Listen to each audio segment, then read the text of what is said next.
right, hello everyone. Thank you for coming to this forum on the Climate Activism Endgame with Jane Morton and Violet Coco.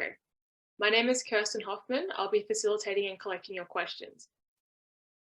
Now, we're going to begin with an acknowledgement of country. So today I am actually on the land of the Ngunnawal and Ngambri people in Canberra. And wherever we are calling from, we are calling in from stolen land. The struggle for climate justice is intimately bound up with the fight for Indigenous rights. This country is deeply reliant on the extraction of resources for profit and at the expense of Indigenous people. This always was and always will be Aboriginal land. Now, it is wonderful to have Jane Morton here tonight.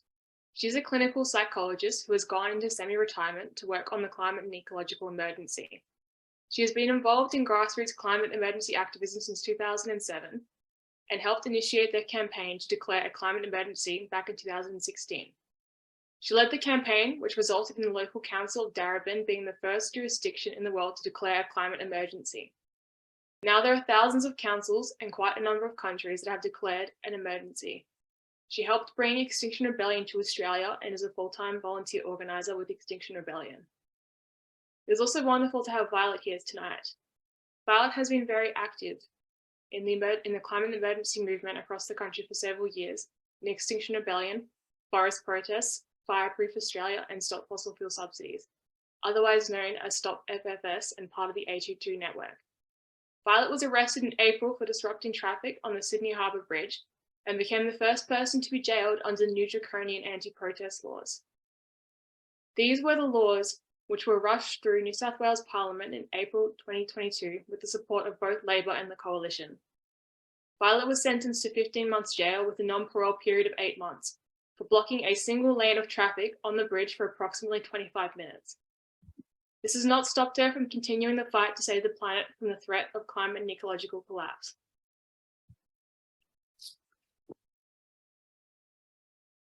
Now we're going to ask Jane and Violet about their backgrounds in current activism, and it'll be Jane first.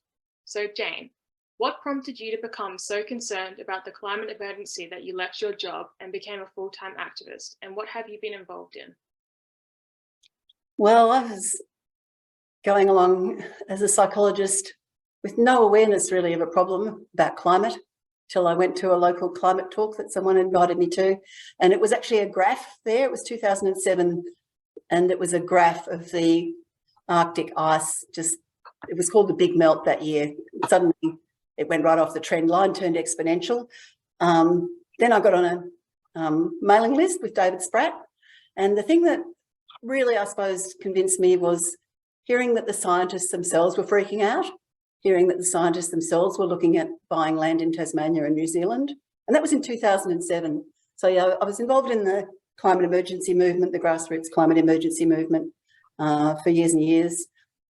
It took us a long time, like till 2016, to work out what our demand should be, which was, we knew it was an emergency. We didn't know quite what to ask for. We were trying for a 10-year transition as a sort of demand. But it wasn't until 2016 we worked out that declare a climate emergency was probably a good demand. But that's what we do in Australia. We declare an emergency when something's wrong. So yeah, that was the start of that campaign, and it really did just develop legs of its own and take off. But I think we had the demand right at that point, but we didn't have the tactics. And so, yeah, when I heard about Extinction Rebellion forming up with just those 2 words, Extinction Rebellion, like the whole message in 2 words, and with tactics and a theory of change to match, that was really such an exciting moment for me. So I've just given it all my energy since then. I left psychology back around about 2016, 2015, and that's because we already knew like that was the critical decade, the one that's already finished. If we wanted to stop a lot of the damage like the Great Barrier Reef, we had to get a 10-year transition to zero. So it was when we were halfway through the critical decade that I thought I'd better quit my job. I was a psychologist. I was running groups on people's values and asking them every day, what's the most important thing for you? What's the most important thing you can do right now? And much as my job was very valuable, I came to the conclusion halfway through that decade that it wasn't the most important thing to be doing right now. So here I am. Thank you, Jane. And how about you, Violet? What got you involved and what has been your journey as an activist? Yeah, thanks, Kirsten. Hi, everyone.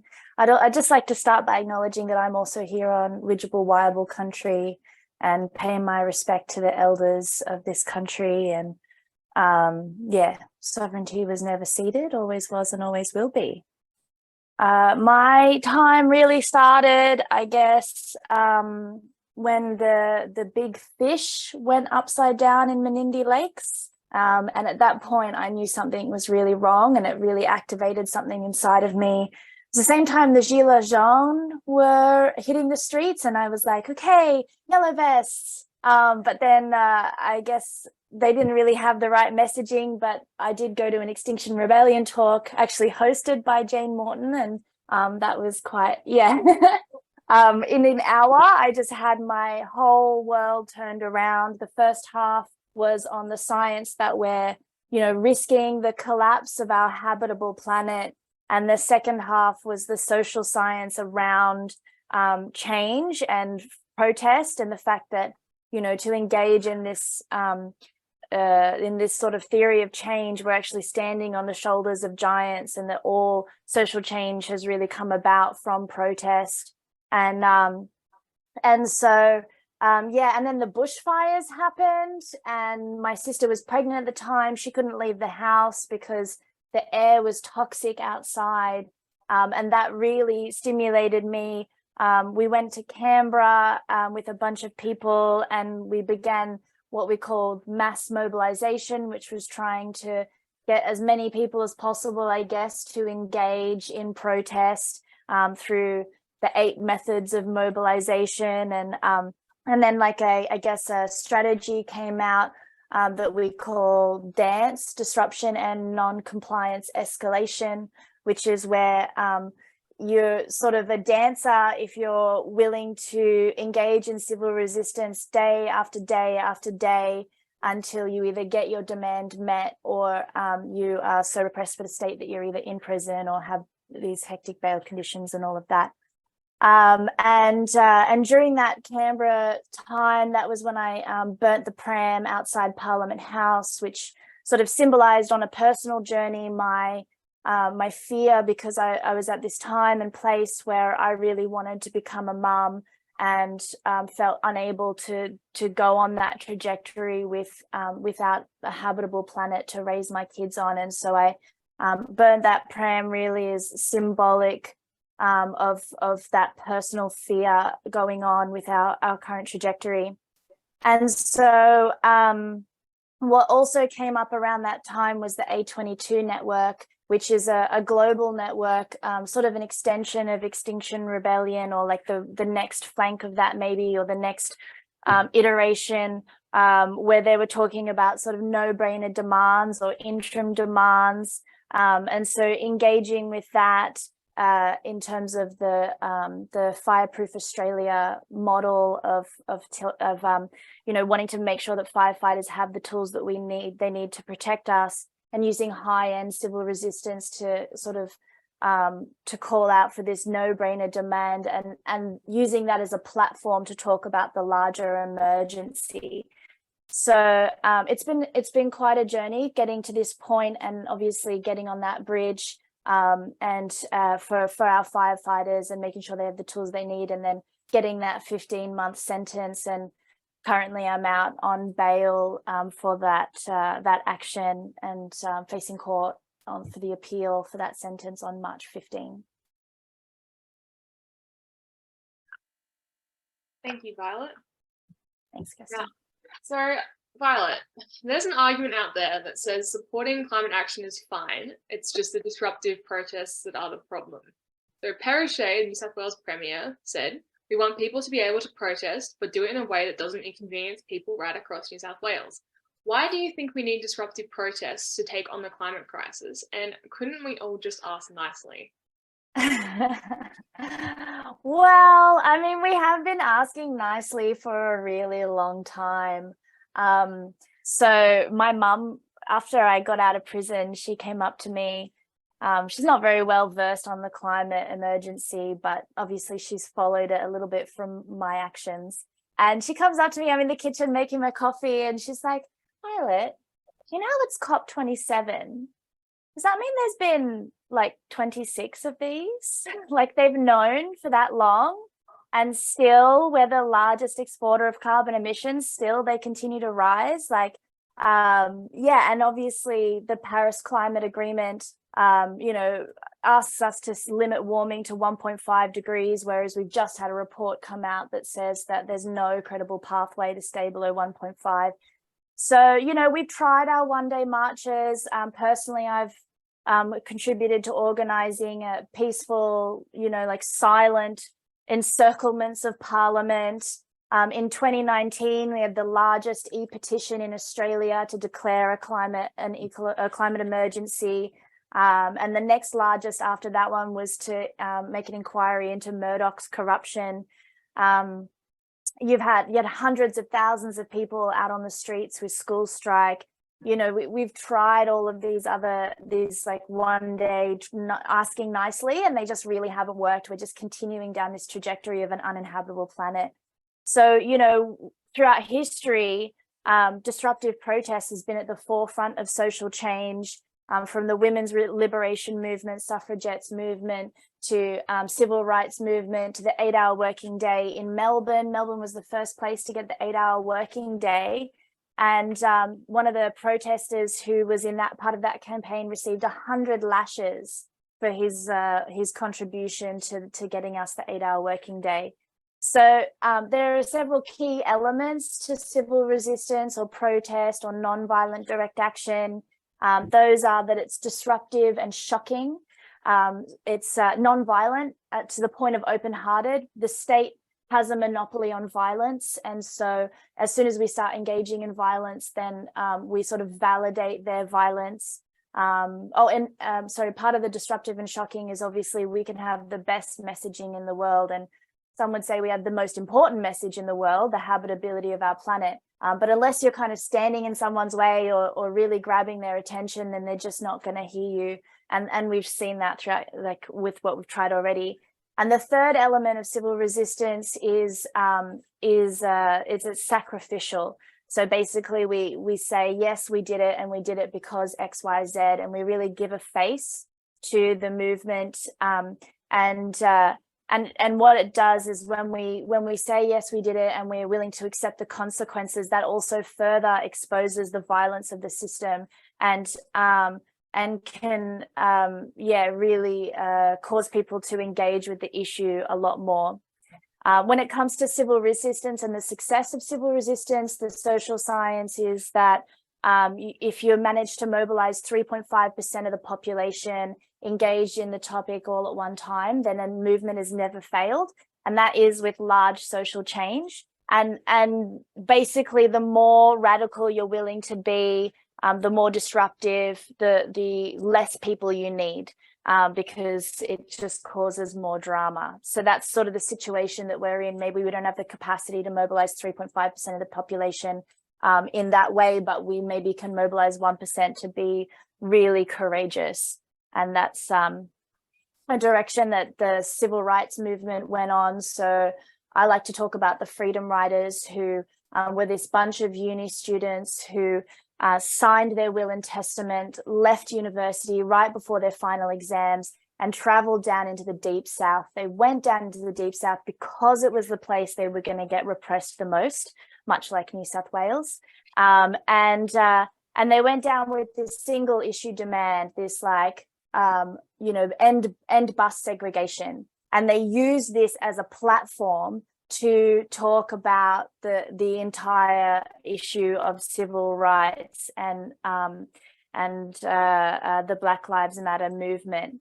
And so they risked their life, and also they purposefully didn't sign their bail conditions and went into hard labor prisons and said, we're going to fill the prisons, and that's what this issue means to us. And so that, that's very similar to sort of what we're doing now. We're sort of taking that those single issues, those no-brainer demands, and we're using high-level civil resistance to gain a platform on the climate and ecological emergency. Thanks. Thank you, Violet. And what do you think, Jane? Well, I saw a question in the chat saying, do we need a Greta? Well, fortunately, we have a Greta. We have Greta. And one of the things that Greta says is, I want you to act like the house is on fire, because it is. In fact, we've got two Gretas, because I think in Australia, you know, Violet counts as a Greta. She's someone who's risen to prominence, who has a platform. We were on 3AW News this morning, can you believe it? Just for having this forum. It was quite extraordinary. I don't think I've ever been on the news just for having a forum, right? So we have already this wave of publicity and a face, which is great. But the main reason I think that we need disruptive protest at this point is because we're at the climate endgame. It's the endgame for the climate, it's the endgame for activism. If the activism that we do after the point of no return, we may as well not bother. You know, I say beyond the point of no return, I'm going to party like there's no tomorrow, because there will be no tomorrow.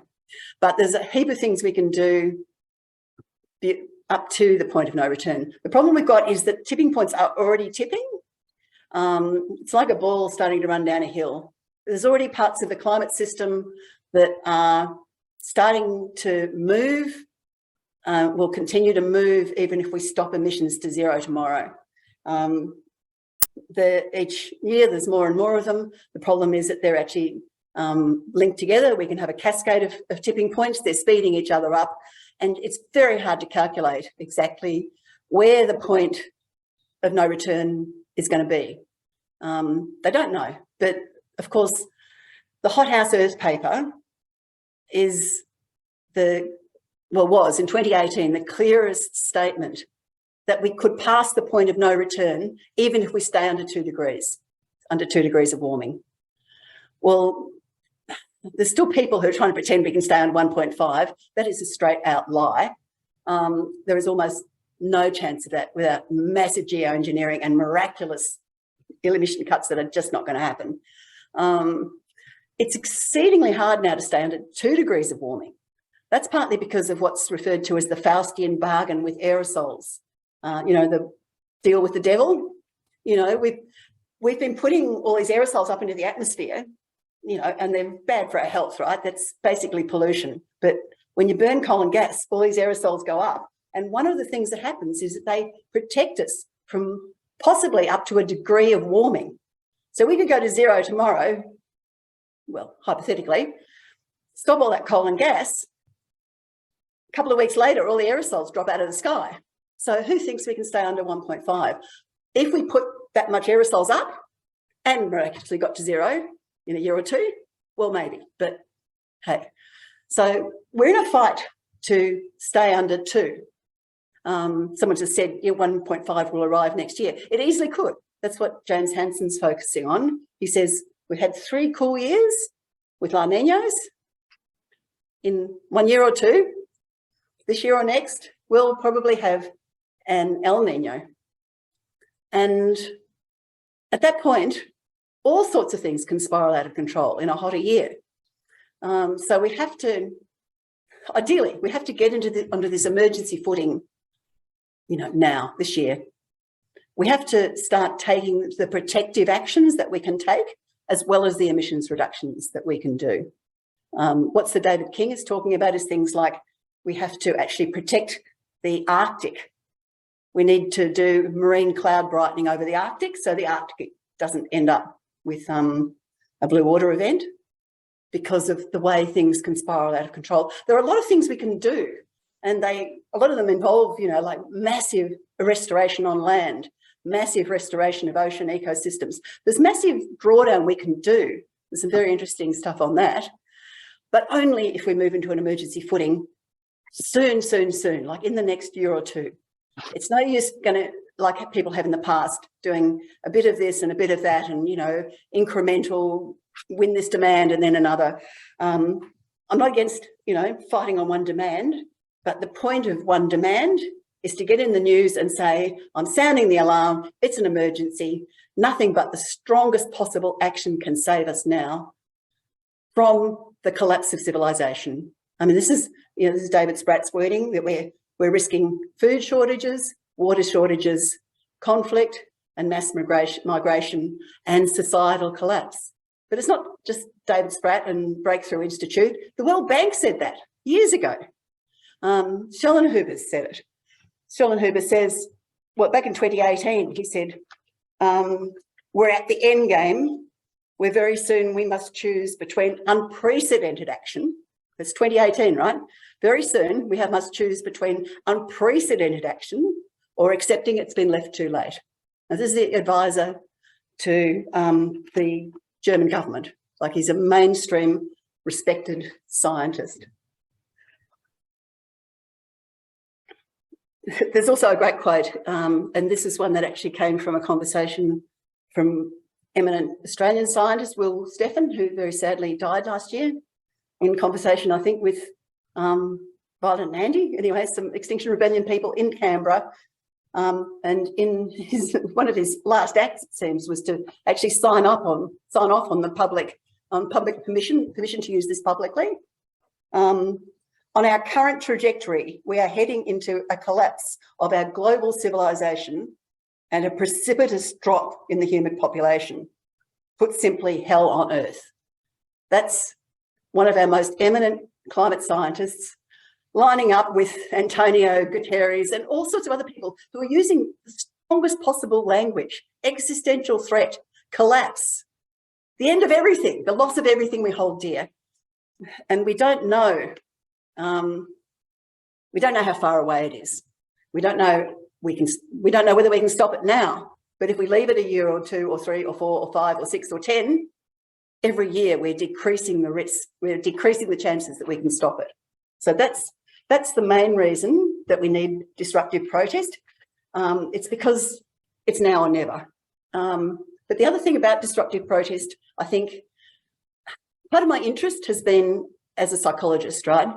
I wrote a booklet called Don't Mention the Emergency because I was just so angry with the environmental groups that were and still are arguing that you should not tell people how bad it is because you'll scare them. It's insanity. But I think one of the problems we've got is just the psychology. Like, we've got much more primitive brains than we think. And the problem is that when you can look out the window, or, you know, it's better still look in the room and see a risk, you act immediately. When it's a sort of, when you look out the window, like, it's quite a nice day in Melbourne, you know, soft bit of rain, bit warm, not too hot, not too cold. I look out the window, it doesn't even in the least look like an emergency. So how are we to activate people's primitive brains that only act if they can sort of see, hear, smell something? Well, I think in some ways we do it with stories. I think we've got to tell the story of societal collapse and that it is coming here, that it's not just a few more hot days that we're facing. It's not just, oh, we better move off the floodplain in case the river rises, or away from the shore in case the sea rises. We are risking a societal collapse if there are hundreds of millions or 1 billion people on the move in Asia. It's not like we're just going to be living happily in Australia like nothing's happening. I sometimes wonder about whether we'd be happily living on mainland Australia anyway, or whether we will be trying to get across the Bass Strait to Tasmania, but they'll be stopping the boats. You know, like, how much of Asia and how much of mainland, how much of Asia and how much of mainland Australia is going to fit into Tasmania? Anyway, it's not just a few more hot days. And I think one of the things that sort of ordinary people, like really ordinary people, like a psychologist or an elderly psychologist, one of the things we can do to make it look like an emergency is do some stuff that is proportionate, that is strange. Like, the height of my achievement so far is to climb on top of a petrol tanker outside ExxonMobil with 2 others, and we blocked the entrance there. I like to think that people, especially who know me as a psychologist, will be surprised by that and will wonder, like, if she's doing that, maybe is it more serious than what I've been told? Okay, so yeah, it's partly about proportionate. It's partly about making it look like an emergency. It's partly about shifting the debate, because the only chance we get to actually just talk down the TV to that people in their living room is if we're on top of a tanker or doing something equivalent. Another one I was involved with just as a videographer was the gluing on of hands to the Picasso picture. And in front of it was a banner climate collapse equals war plus famine. It was a picture, a horrible war picture that was they were gluing onto. That's the way we get to talk to people and sound the alarm. I can't see another way. Sorry, that was long, but... No, thank you, Jane. That was fantastic. Violet, is there anything you'd like to add? Yeah, so I guess what I want to talk about, or just extend on with what Jane's saying, is it's about acting in proportion to the threat. It's about making it look like it's an emergency, and shifting what we call the Overton window, which is in the shape of a bell curve. And you have the appropriate, like the most common response that people think, you know, in the center, and that's sort of like business as usual. That's what most people are doing, going about their daily. And what we're trying to do is shift that window of what people are taught, how people engage with the issue from, you know, I'm going to buy a bamboo toothbrush, which, as we know, is not enough when we're facing the collapse of our habitable planet, to taking action on the streets and engaging with this issue every day in the way that, you know, proportionately, if your friend is dying and there's something that you can do to save them, if your whole family is going to die and there's something that you can do to protect them, you would be engaging with it every day. And that is exactly what this issue is. But it doesn't look like that, as Jane says. You look out the window, you know, maybe it looks a little bit hotter now, but here in Lismore, it doesn't look like everything is going business as usual. Here in Lismore, it looks like the front line of climate breakdown, because you have 6,000 homes that were just destroyed, and a year later not a single person has even been told if they're going to get support from the government. Not even getting help moving. They're not even being told whether they're getting raised, moved, all of that. It is absolutely ridiculous. And so what we're saying is that we need the courage to make this look like an emergency, to activate an emergency response. And so you have, you know, maybe what feels comfortable to be doing over here, and this is like if someone's trying to throw you a ball and you're trying to catch it, and it feels comfortable to be standing here, but that is actually not going to help you catch the ball. We need to be standing over here and being courageous and doing what's necessary and acting as if it's emergency. And if we're not standing here and catching that ball, as good as it might feel to stand here, that is, you know, like it's just not worth doing anything at all. We may as well be standing here and being courageous, because yeah, we really have two options moving forward. We either face the collapse of our habitable planet, which is mass migration, starvation, war, you know, conflict, and that horrible future trajectory, which is going to be a lot worse than having the courage, which is our other option, to change society now and stepping up and stepping into exactly what is necessary, which is making this look like an emergency, the emergency that it is. Thank you. Oh, sorry, can I just add one thing too? Go, Jane. It's quick, but I saw a question in the chat, and it relates to the Picasso action. Well, it relates to several of these. I think in all these movements that Violet's been talking about in the past, like the suffragettes, they did things like burn post boxes and even bomb buildings, I think, and then eventually someone jumped in front of the King's horse and died. I don't think most people thought that that was good tactics. And a lot of people, I'm sure, even inside the movement, were very, very critical at the time. It's not about being liked. As Violet said, it's about shifting the debate. And our aim is not so much for people, especially anytime soon, to go, oh, well, you know, getting on tankers or gluing onto pictures is a great idea. It's to say, oh, well, we hate their tactics, but of course what they're saying is correct. And even sometimes now we go on, you know, right-wing chat shows and they go, oh, everyone accepts it's a climate emergency, just don't do that stuff. But they didn't accept it was in a climate emergency just a few years ago, before Extinction Rebellion started blocking roads. And that is not a popular tactic. We hate doing it. It's really uncomfortable. We don't like getting arrested. We don't like going to prison, but it's what is effective at drawing attention to this emergency. And that's why you have, even there's that Indigenous man recently, First Nations person, who glued on or was part of the action that glued on for Woodside, because they were destroying the artwork there. And he's like, this painting is merely 100 years old, whereas my 50,000-year-old painting is being destroyed right now by Woodside. Like, when we cause damage, it's exposing the violence and drawing comparisons of the violence that's being occurred to our natural habitat, to the habitability of our planet. And it's creating a you know, like a comparison between this tiny little bit of paint compared to the death of everything. All right, next question. Go on, Kirsten. Thanks, Violet. All right, so this is a question for Violet. One of the repressive measures we are seeing used against disruptive protests is the use of draconian bail conditions, especially in New South Wales. The police are using bail as a political tool to stop activists from being able to organise. For example, Violet is unable to join us in person today as she is trapped in Lismore. Can you explain a little bit about what happened to you after you were arrested, what your bail conditions were like, and also what prison was like? Yeah, so first of all, once I was arrested, the police put me in the divvy van and then held this mother who's an opera singer in a pain compliance hold for about 5 minutes in front of the truck just to punish me. That was pretty awful. And then we went into the remand centre. By this point, the remand centre knows me quite well. I'd been engaging in civil resistance or dancing in Sydney for quite a few weeks before this action. And I think it's important to note that that was the case in amongst us anyway, that, you know, like this wasn't my first action. Like you sort of have a criminal ladder that they say you go up. And so, you know, this wasn't, you know, anyway. So they knew me at the remand centre. I like to call the remand centre the outer circle of hell.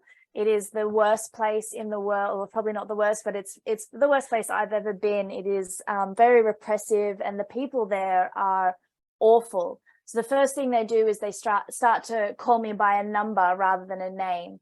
But I've studied philosophy, and I've read the Stanford Prison Experiment, and I was sort of like on top of them. I knew that was sort of one thing they do to repress you and make you feel less than human.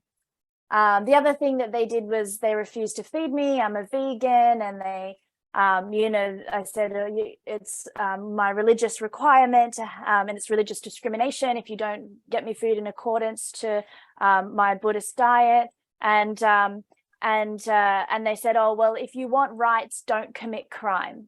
This is our justice system. If you want rights, don't commit crime.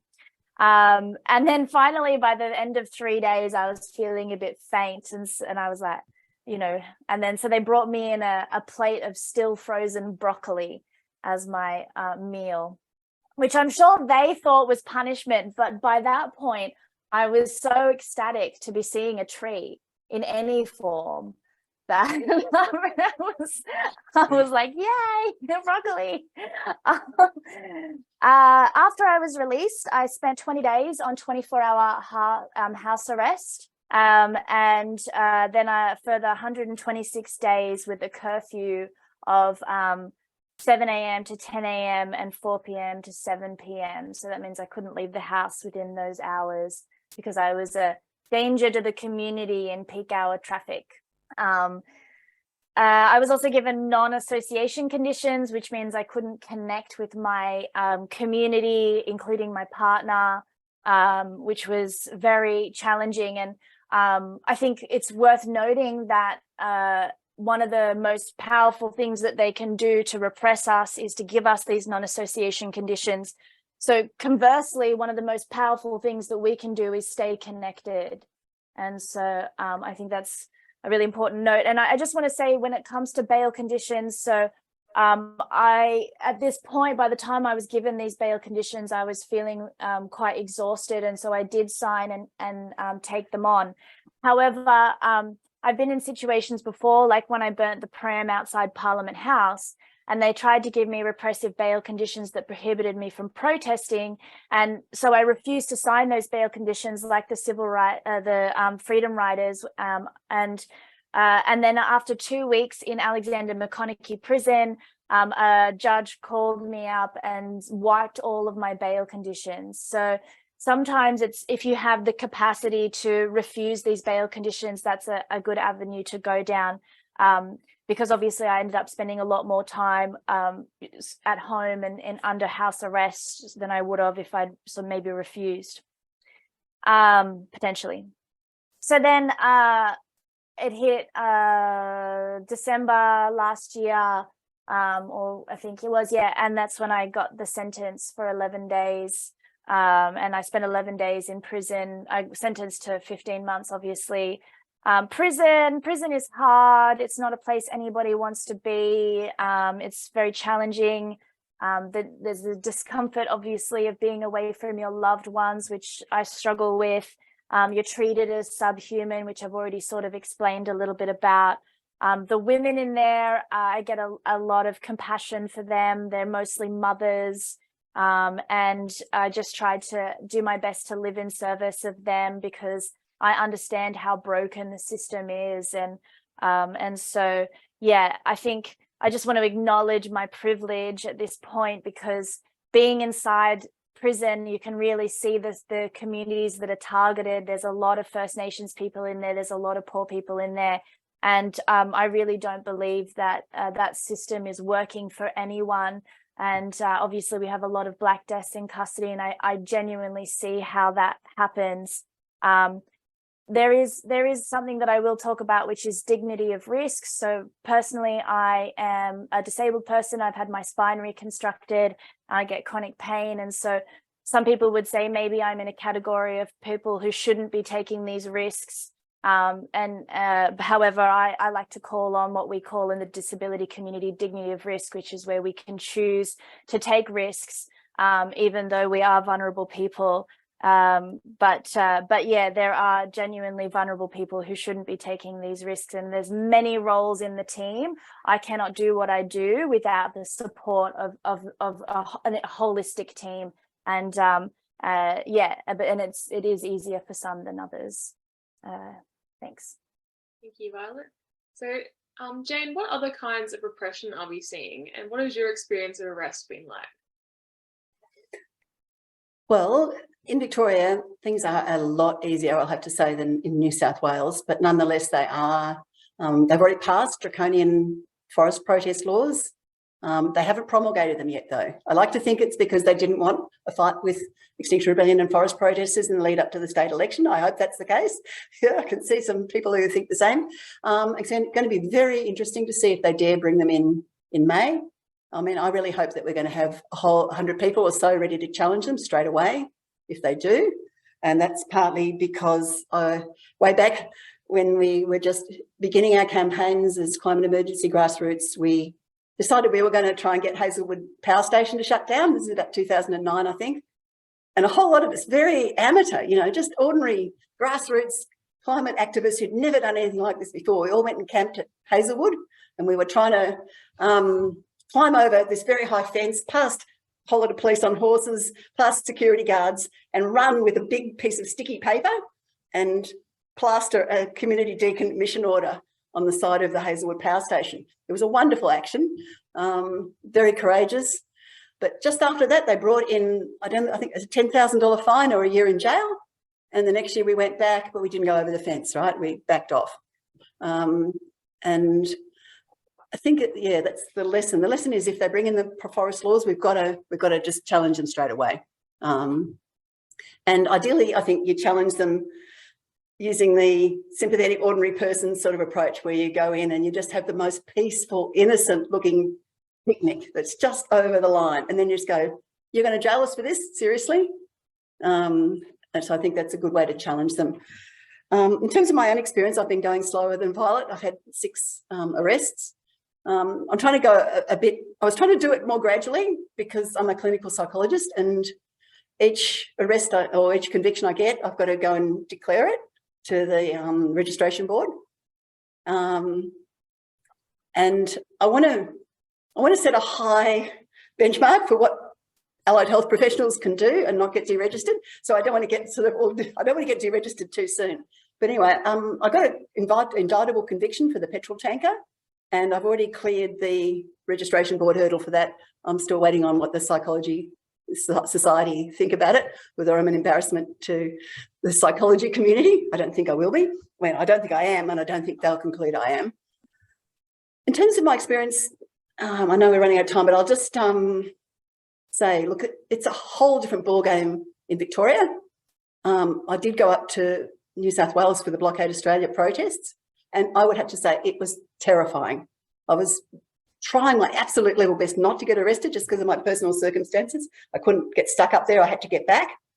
But just for being at a park, at a meeting, I was involved in this police raid, which was like something out of a war. There was 3 helicopters that came in over our head. There was dozens of police cars just down the street, vroom, vroom, vroom, vroom, vroom, just holding people, blocking people, trying to round up everybody who was at that meeting, for having a meeting.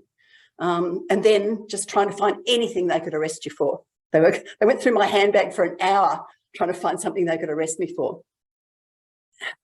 And in the end, it's because I'd run up an alleyway, which, well, I thought it was an alleyway, it was a driveway. They got me for trespass. But, you know, but the thing was just this feeling of being in a police state. It was terrifying. So Victoria's a lot easier, and mostly my treatment has been pretty good. Although I think you do get a bit of a different treatment when you refuse bail at the police station. So I've spent a couple of days at police stations for refusing bail. But yeah, chiming in with what Violet said, I mean, one of the most memorable was I was in a cell with somebody who had dark skin, I don't know, Indigenous or what. She had been on her way to the hospital with a kidney infection when they stopped her for unpaid fines, impounded her car and her phone. And she was just lying there looking like she was going to die. You know, and yeah, death's in custody. The other thing they've done to me twice is I take thyroid medication in the afternoon, like in the morning and the afternoon, so that I can stay awake, basically, a low thyroid, right? So twice I had to go and appear in front of a magistrate, not having had that, because they found different excuses to not give it to me. And then they laughed and said, oh, well, you know, that's sort of just the tricks we play. So yeah, in terms of deaths in custody, there's a little insight.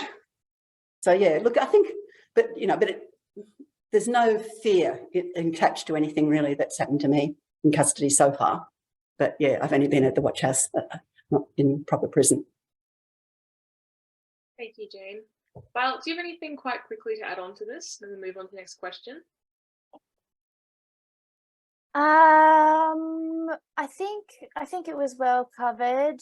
We've just got John saying in civilized countries, prisons are places of rehabilitation. If that's the case, this is not a civilized country, because that's not all prisons that we engage with actually have high levels of recidivism. It's not healing anybody. It's not doing anything but further traumatizing and ostracizing our communities that need help. Like these mothers in there, they need help, not a box with men with guns. Thank you, Violet. Jane, can you tell us about the campaigns that have won against repression, and what was it that made them successful? Well, I think the problem we've got is that there's not that many campaigns against repressive climate laws or forest laws that actually have won. I think that the thing that we're finding there that is successful is that judges and magistrates are very reluctant to apply draconian laws. Even the police sometimes are reluctant to enforce draconian laws. So we have just had the extraordinary thing where Roger Hallam and a whole group of others who threw pink paint at a number of political parties' offices and a number of NGOs' offices have just got off in a jury trial, and they've got off on the grounds of consent.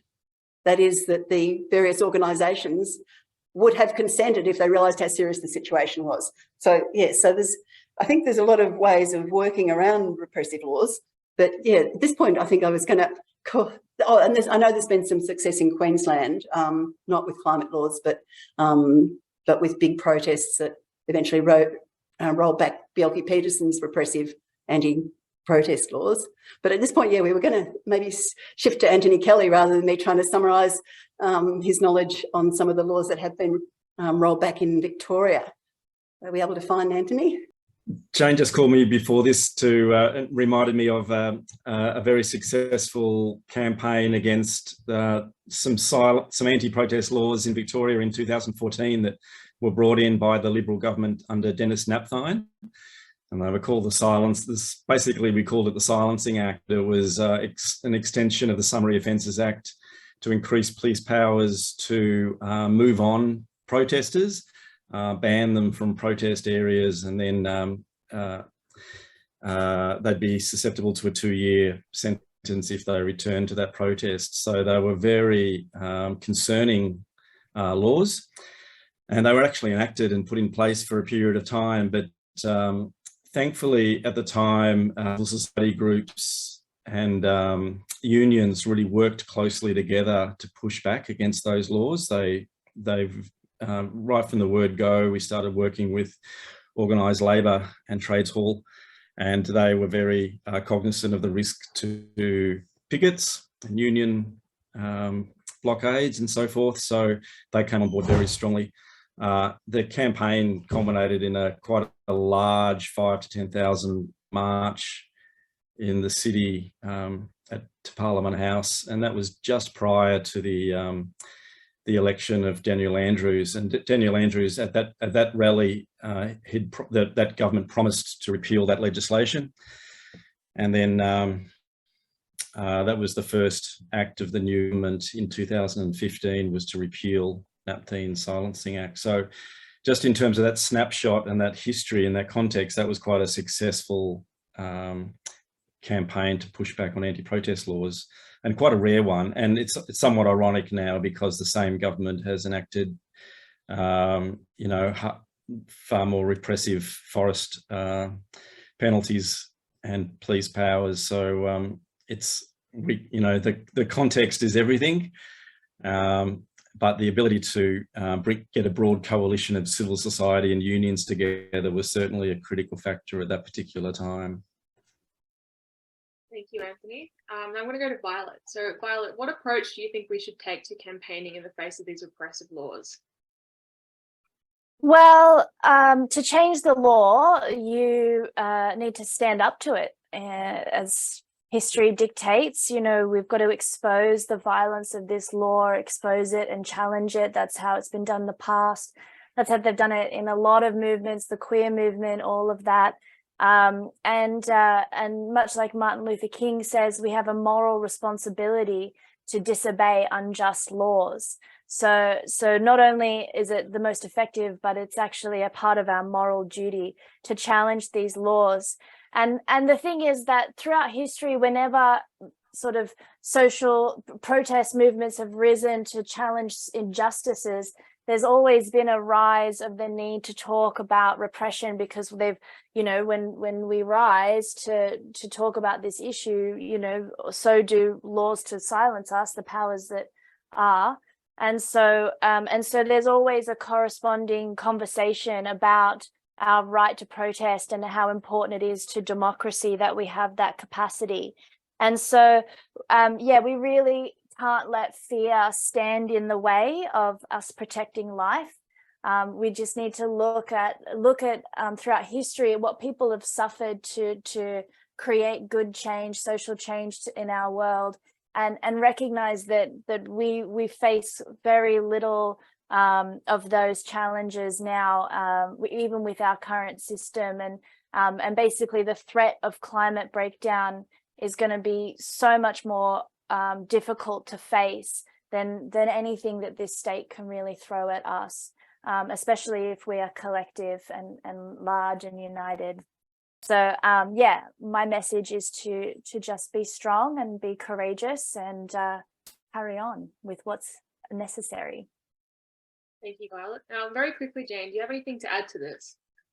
Well, I just think that we're in the end game and we might not necessarily be able to reverse these laws. We have to keep on going regardless. But I saw a question in the chat about, you know, whether it's almost like a tactic in Victoria to go easy on us.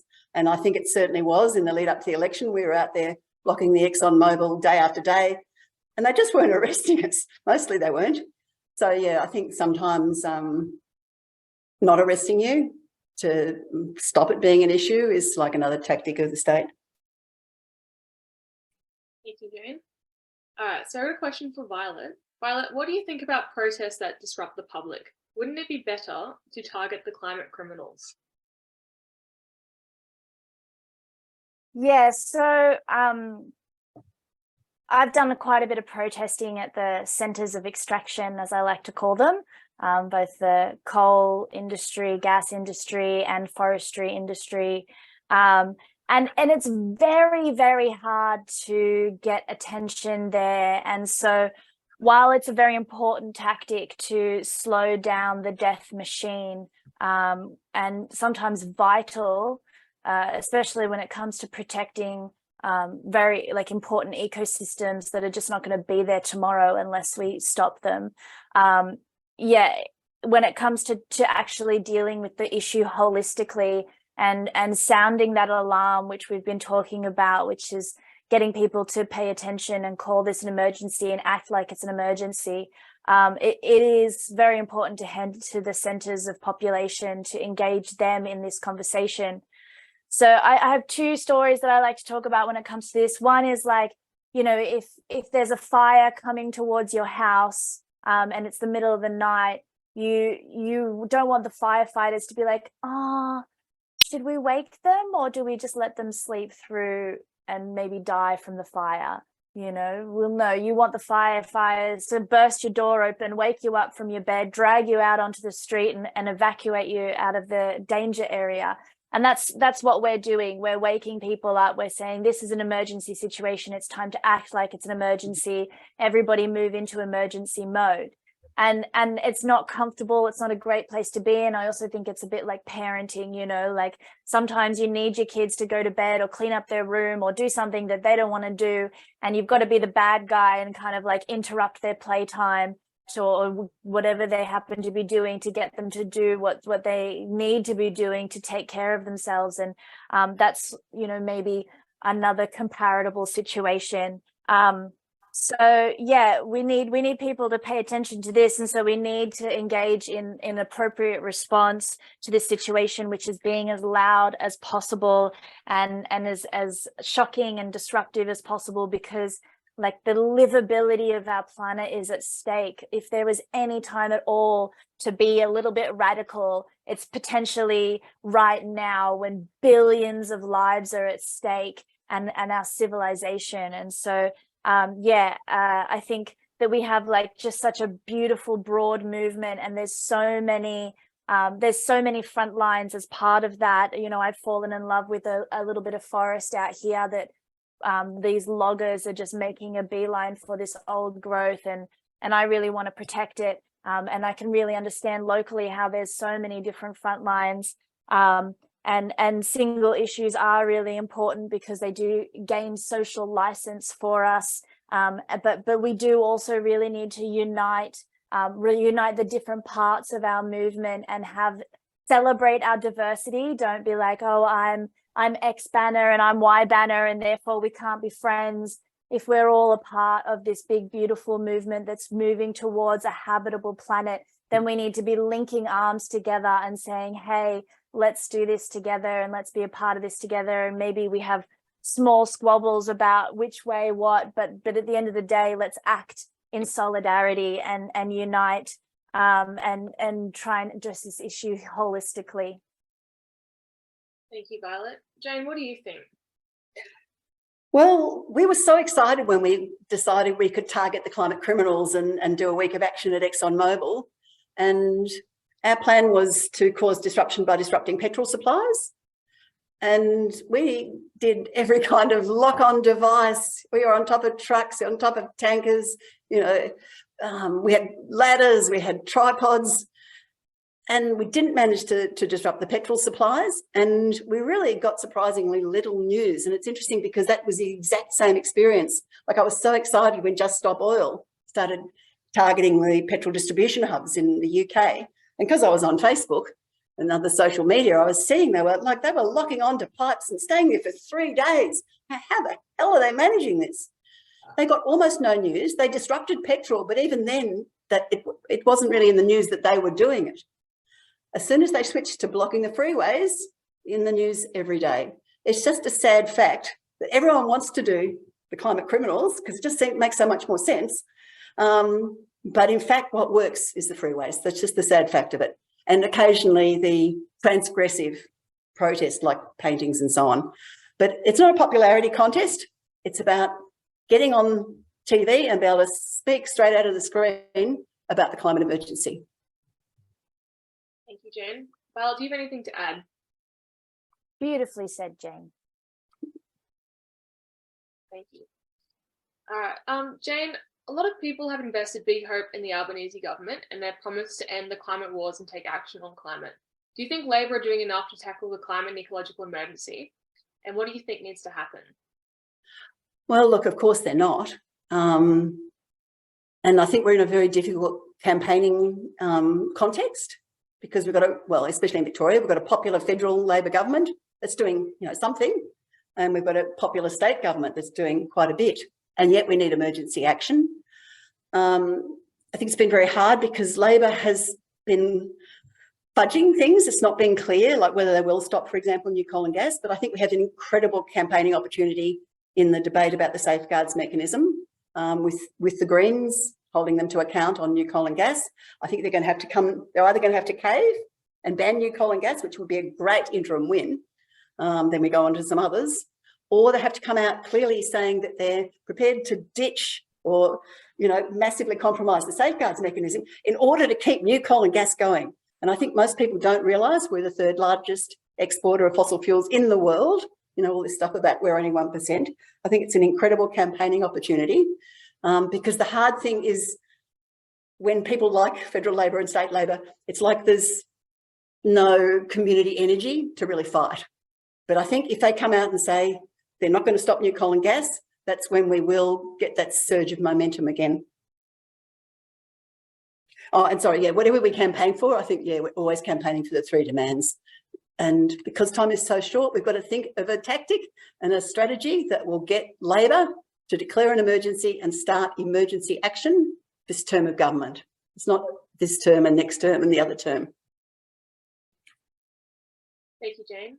Violet, what do you think should be our campaigning directions now we have a Labor federal government? Well, statistics show that when you empower First Nations to have ownership of land, that is when the most biodiversity is protected of that land. So that's a good first step. I just already mentioned that I've fallen in love with a piece of old growth that native forest that needs end native logging.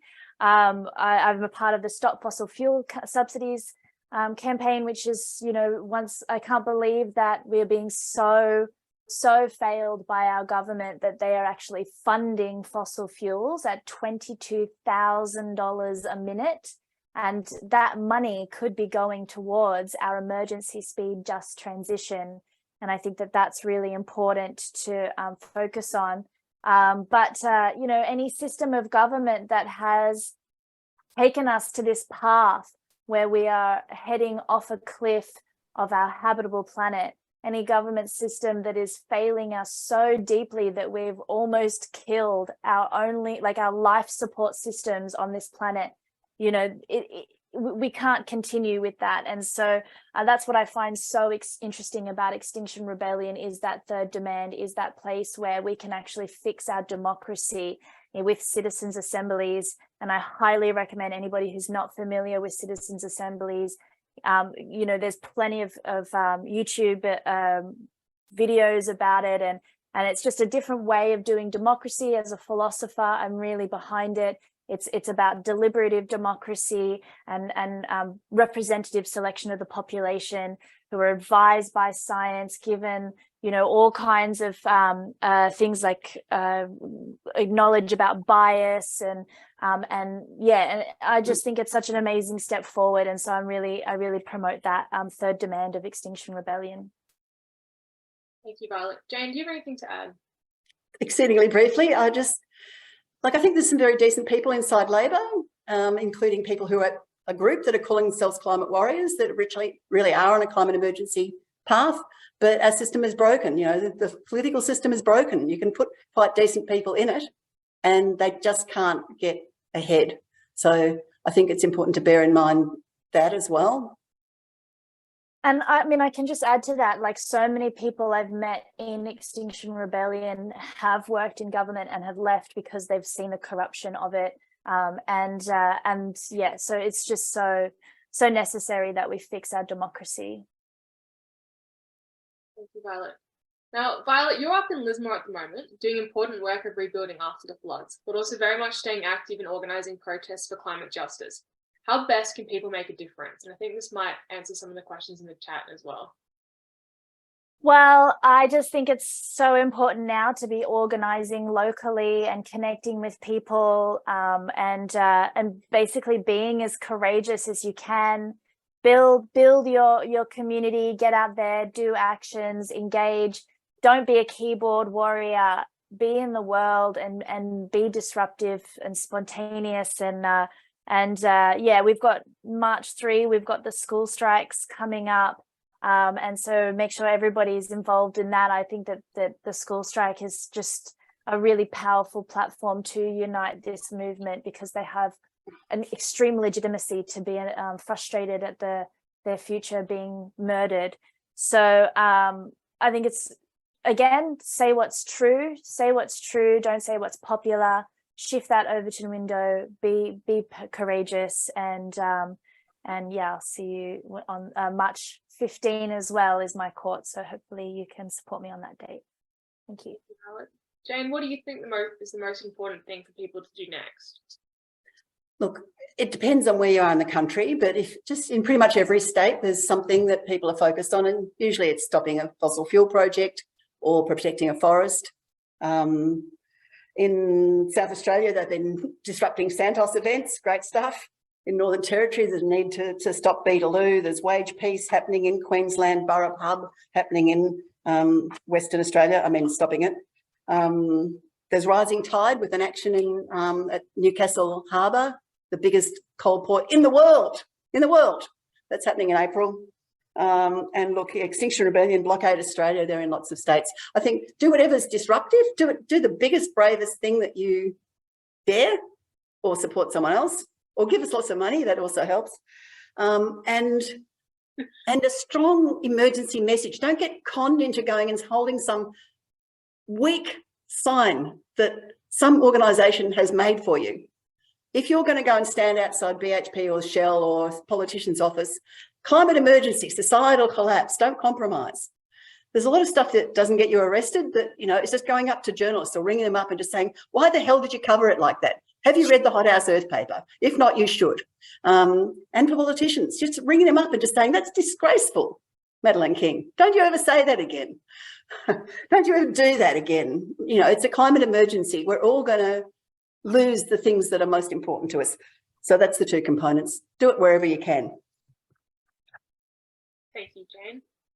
So that concludes the prescribed questions for this presentation. So now we've had quite a few questions in the chat, and this talk is only going to go until 5:30. So hopefully you can get through a fair bit that we haven't already answered. And if we do miss out on your questions, hopefully we will see you another time. So I was just wondering, Violet or Jane, if any of these questions in the chat really stood out to you as something that you really want to answer. Yeah, I just maybe you could have a look through while I answer this one, Jane. But so I'm from Wage Peace. Yeah, whether our like tactics or whatever is just about getting media attention. I think it's a really big part of what we do is to sound the alarm, is to get as many people as possible to understand the emergency that we're in. Because they're not being told, and often we have media and politicians use our actions to be able to tell the truth, and so yeah, we are aiming to get media to be able to tell the stories that we need to tell. For example, media aren't going to cover that this old growth forest is being logged without people out there causing drama and getting people to care about it. It's really, really hard to get people to care about it unless you're drawing attention by doing something spectacular. But also, in this messaging, in getting people engaged in it, we're talking about the theory of change, which is, citizens' assemblies, getting people engaged in a different form of democracy. And also, there's many parts of the movement engage with giving demands. I've been part of a team that's been liaising with Melbourne City Council, and so we did our disruptions in Melbourne City, and I gave them the Extinction Rebellion demands beforehand, and then after we'd done a spring rebellion and we were planning our autumn rebellion, I had the first meeting with Melbourne City Council, and the first thing they did was say, okay, so here's your demand 1 and how we're addressing it, here's your demand 2 and how we're addressing it, here's your demand 3 and how we're addressing it. And that happened because they didn't want us to be disrupting their business centres. And so causing the disruption gives us power to negotiate on our demands. Yeah, I've spotted a couple of interesting ones. Yeah, on the media question, I think getting in the media is necessary but not sufficient. The vast bulk of the population know that something serious is happening, and they know all about extreme weather. That's because the NGOs and the scientists and even some media people have been talking about extreme weather, right? That was a fight. I don't know if you can remember back when Adam Bank first started trying to talk about linking fires to global warming. We were travelling in Queensland where we could only read the Murdoch Press for 2 weeks. He was pillory in the Murdoch Press every single day. Anyway, but that's become normal. But the bit that is not in the media yet is societal collapse. And that's the bit that is coming for comfortable people in Australia. And I think until people realise this is going to affect you, as opposed to just other people far away, people are not going to be in the streets in large numbers. So it's necessary but not sufficient. Then we need some massive movement. But until people realise that societal collapse is coming for them, there won't be an enormous movement, only a boutique movement of us wonderful people who realise it's that serious and who are prepared to be the vanguard. So yeah, Charlie asked about would there be an energy crisis if gas is pulled out of the system. Look, I don't think there would be. But even if there was, we're at the point, like with COVID, where we don't go, oh, what will happen if this and what will happen with that? We just go, this is an emergency. We throw everything at it, everything. And look, there are very powerful things we can throw at it. I'm talking about some with David Marr on a session tomorrow for the Sustainable Living Festival. Like there's massive amounts of drawdown we can do. Beyond Zero Emissions planned a 10-year transition for the energy sector back in 2000. They wanted it done by 2010 to 2020 was when they wanted, they showed how it could be done, they showed how it could be funded. It's a lack of political will. But look, if there were some energy shortages, along the way, it's an emergency. I think we need to not be afraid of some discomfort or disruption, because the amount of disruption that's coming is absolutely unimaginable. And people are not imagining it yet. We have to help them.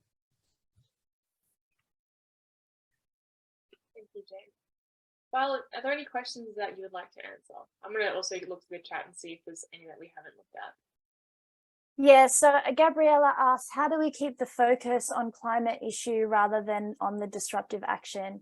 It's a really good point. We want to be using our actions to platform the injustice that's going on. We don't want to be using our actions to, just platform disruption. And I think that really comes across from a good organizing team that has a solid image. When we do an action, we try and get an image that tells a story. And so you have an image that tells the story of what we're doing and why we're doing it. And that comes from the messaging, like holding the right sign that has the right messaging on it, but also, using art to tell that story. And so I think I've got a saying that's like, art is the armor of the peaceful when it comes to activism, because it really does, it de-escalates the situation when you're artistic, because people can tell straight away why you're doing it. With the Just Stop Oil and the Stop FFS actions that were very pared back, they were just sitting on the road, no real art. That was the most vulnerable I've felt doing actions, and I would really recommend bringing back in from that learning, bringing back in art and creativity to really tell our story rather than just the banners and the words. Thank you, Violet. I have a question I would like to get an answer to in the chat. It's from Common Ground. So Common Ground says, I'd be interested in what people have to say about the concurrent need for building community and connection and local food sovereignty, etc. that I think needs to go along with direct action.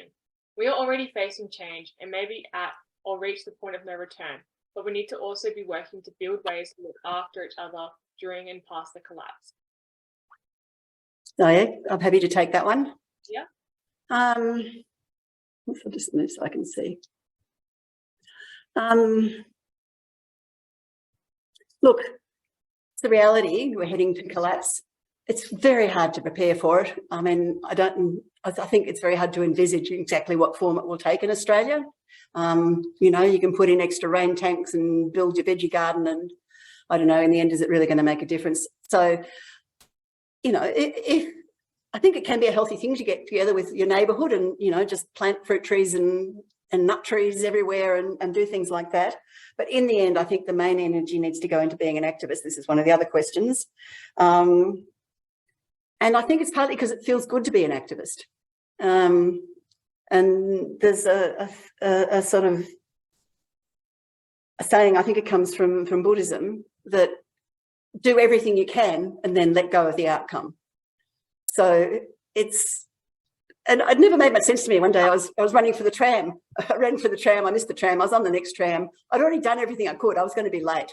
So I may as well just let go of it.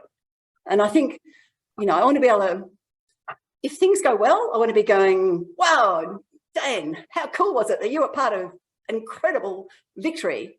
If it goes badly, like I've got 2 kids, right? I want to be able to say, I did everything I could. You know, I didn't, you know, party and till late at night, you know, when there was a thing I could do in the morning that was activist, you know, I gave up my job because this was more important.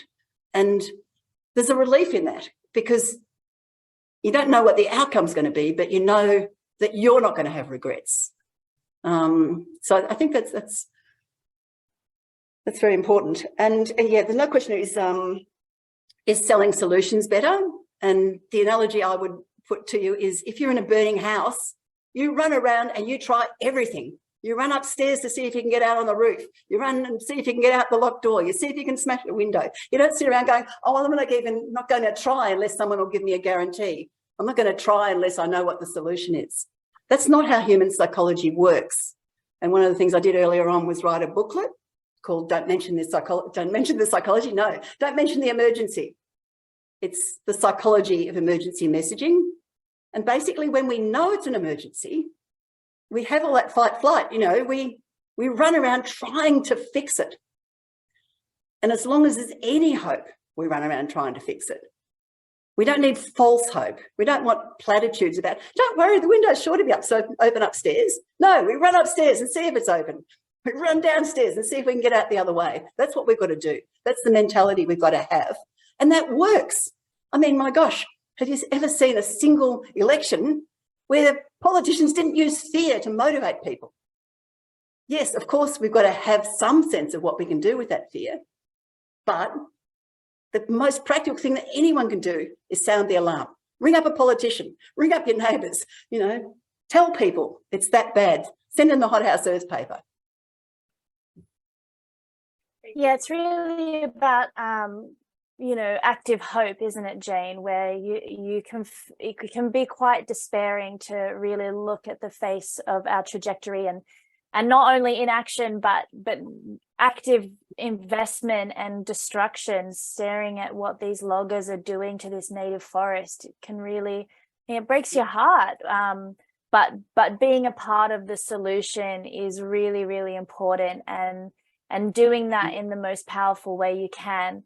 And I think, like Jane said, starting a community garden, planting trees, all of that is awesome regen work, which you do when you need to regenerate from doing activism. Because it takes a lot out of you to do this work. It's very stressful. It's very challenging, tell you what. I certainly, like, I've got my little tree plantings over here ready to go. I do my tree plantings, and you know, propagate seeds for sure. But that's what I do when I need to rest from doing the activism. And like my friend who's a nurse, she does her nursing as her regen for activism, which can tell you how stressful activism can be if you think nursing is a regen activity. But no, she's a legend. And yeah, I think it's just, it's really important to have that holistic both approach, though, to answer it fully. So I just want to add on that too. Look, some of the best fun I ever had is doing actions. Like I couldn't eat the night before the petrol tanker. I could not eat. Like I had that thing where my stomach wouldn't digest. I couldn't sleep. I got up at 5 a.m. We hadn't even worked out the roles yet. It was a very last minute action. It was absolutely terrifying. But from the moment that I got my first foot on the bottom of that ladder, it was just, it was ecstatic. It was like, skiing a steep slope, like probably jumping from a plane, but I wouldn't dare. It's that incredible rush of adrenaline, that's excitement, and that incredible bonding experience, up there with 2 others, all sorts of people down the bottom. We had people stopping the truck. We had an angry truck driver. It's a high and it's proportionate, so it's satisfying. I will just say, though, organising and being a part of Extinction Rebellion Victoria in particular is one of the most wonderful experiences you'll have. So you're really lucky if you're in amongst XR Vic, because they are just a really beautiful and amazing family, and the ones that radicalized me. And I wouldn't take back a moment of my time since engaging with XR Vic. Thank you, Violet. I'm just conscious that we've got about 8 minutes, and I'm quite strict about stopping the recording at past, and everyone is going to go home and go and enjoy your Saturday, or I'm not going to dilly-dally around. But there's a really interesting question here from Adam, which says, maybe highlighting refugees being necessitated by climate change could be a message that would resonate with some who are less environmentally focused. Yeah. Can I answer that? Yeah. Because, because we're a Labor Greens marginal here in Darebin, in Northcote, inner city Melbourne. Labor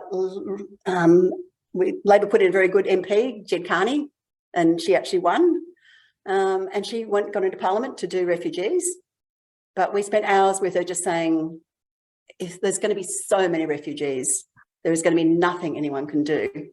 And by far the most important thing is to help as much of the earth stay habitable as possible, because you just cannot, there's no social mechanism for dealing with 100 million refugees.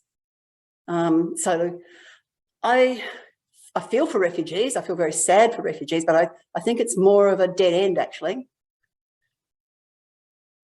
Maybe I'll extend on that, which is that when we say a refugee crisis, we are also talking about within our country. For example, here in Lismore, so many people are now homeless.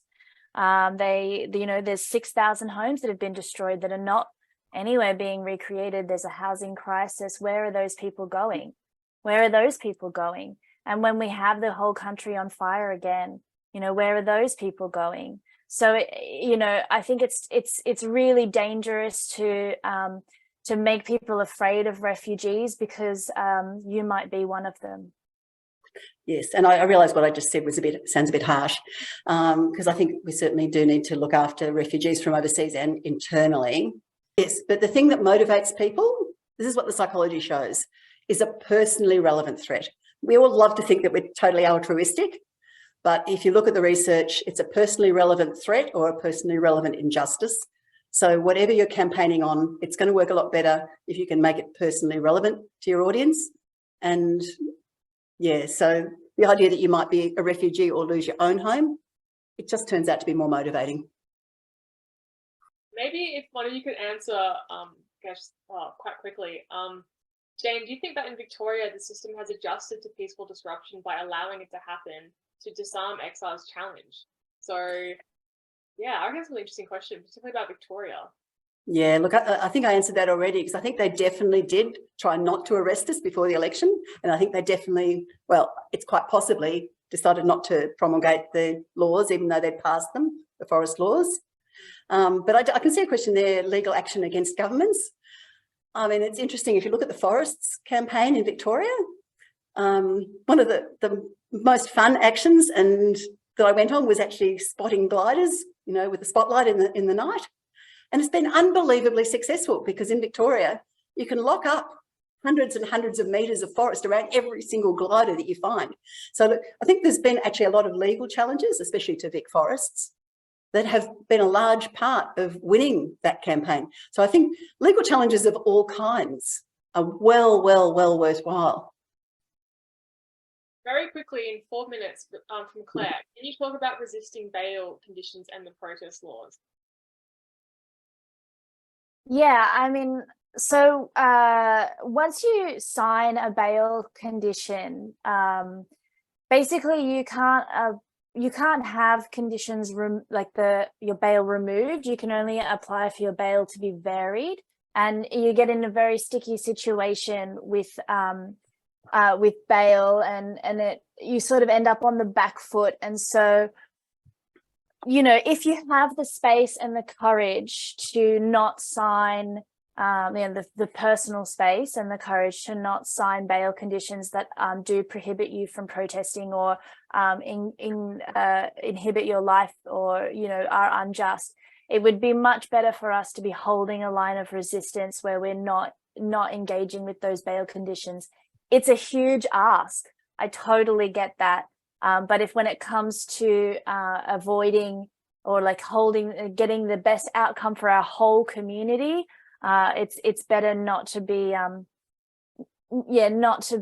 validating these bail conditions at all. You know, we can sign them, we can apply for them to be varied later and all this sort of stuff, but they really should not be using these bail conditions that are really designed for anti-terrorism laws against peaceful protesters. Protesting is an important part of our democracy, and for me to have spent, like, you know, months locked up in my house for a 25-minute roadblock peaceful protest is really outrageous. And so yeah, I would be really encouraging people to hold quite a strong line with that one where possible.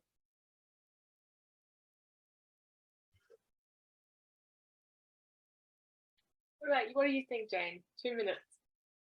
Look, I refused bail conditions both times, and it worked really well for me the first time because the tactic we were using at the time, or some of us, was to refuse the bail conditions, get in front of a bail magistrate, plead guilty to the lot, and just get the whole lot over in one night.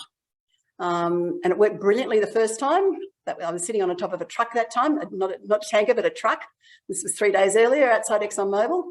I got a really favourable magistrate. She gave me a 3-month good behaviour bond, no conviction, no fine. So then I really wasn't expecting that I would actually breach the good behaviour bond, but that was just how it worked out. The tanker was my idea, and at the last minute we actually went with it. So I sort of had to do it.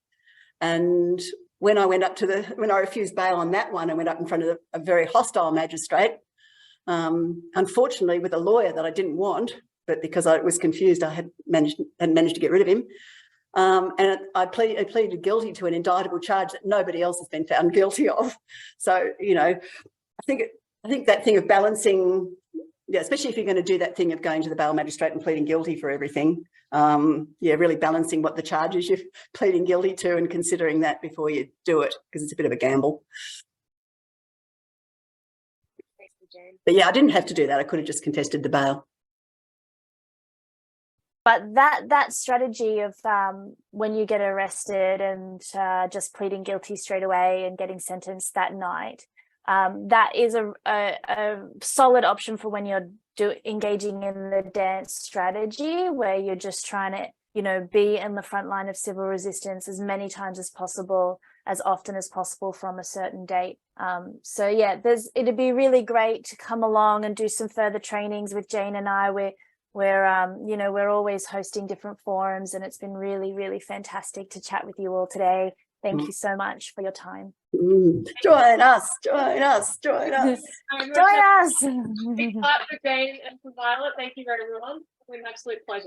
Enjoy the rest of your weekend. Thanks, everyone.